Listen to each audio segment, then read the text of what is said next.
Bu foydali layfhaklarni o'rganib oling va u sizga bir kuni asqotadi. 1. 5 litrlik bakalashkani o'rtasidan 3 ga bo'lib oling va siz undan har xil taomlarni ustma-ust muzlatgichda saqlashda foydalanishingiz mumkin. 2. Tunuka qozonni tagi qorayib ketdimi?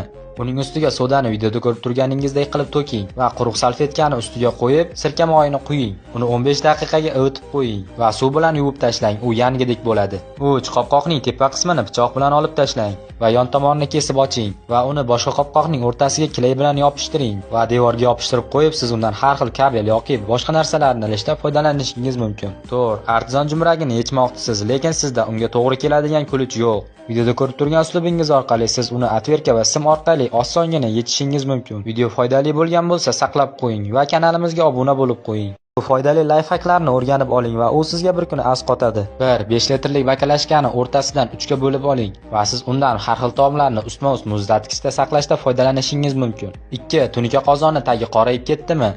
Uning ustiga sodani videoda ko'rib turganingizdek qilib to'king va quruq salfetkani ustiga qo'yib, sirka moyini quying. Uni 15 daqiqaga ivitib qo'ying va suv bilan yuvib tashlang, u yangidek bo'ladi.